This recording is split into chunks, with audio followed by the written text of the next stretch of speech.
सभी भारतवासियों को मेरा प्रणाम। मैं स्नेहल केशवकाय, कक्षा 9वीं की छात्र, आज आपके सामने हिंदी सप्ताह के अंतर्गत वक्तृत्व प्रतियोगिता में मेरा देश इस विषय पर बोलने के लिए आपके सामने खड़ी हूँ। अटल बिहारी वाजपेयी जी ने कहा था कि यह भारत कोई भूमि का टुकड़ा नहीं, एक जीता जागता राष्ट्र ध्वज है। यह भारत कोई भूमि का टुकड़ा नहीं, एक जीता जागता राष्ट्र ध्वज है। यह भारत एक वंदन की धरती है, अभिनंदन की धरती है।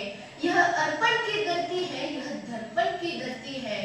हम मरेंगे तो इस देश के लिए और जिएंगे तो इस देश के लिए, और इसका कण कण हमारे लिए गंगा है, इसका कण कण हमारे लिए शंकर है। और अगर मरते मरते भी हमारे अस्थियों को कोई कान लगाकर सुनेगा तो एक ही आवाज आएगी, भारत माता की जय, भारत माता की जय। हम युवाओं को आजादी की लड़ाई में अपना योगदान देने का सौभाग्य प्राप्त नहीं हुआ, परंतु आज समय है हर युवाओं को यह जानने की कि वो क्या कर सकता है। आज समय है अपने देश को आगे बढ़ाने की, कुछ करने की। हमारे प्रेरणा स्रोत स्वामी विवेकानंद जी कहा करते थे कि अगर मुझे 100 ऊर्जावान युवा मिल जाए तो मैं इस देश की दशा और दिशा दोनों बदल सकता हूँ। तो फिर हम तो 60 करोड़ हैं, हमें इतनी क्या कठिनाई क्या है। सिर्फ यह जानने की जरूरत है कि कौन क्या कर सकता है।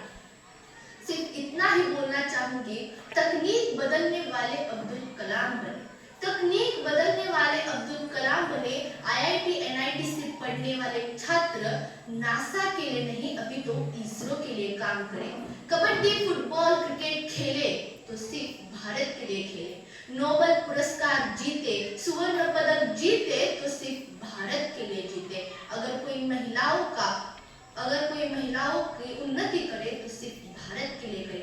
रचनाएं ऐसी रची जाए कि स्वर्ण पदक और नोबेल का पुरस्कार सिर्फ भारत को मिले। जो चलना चाहता है वो चले, जो भागना चाहता है वो भागे। सिर्फ यह जाने कि अपनी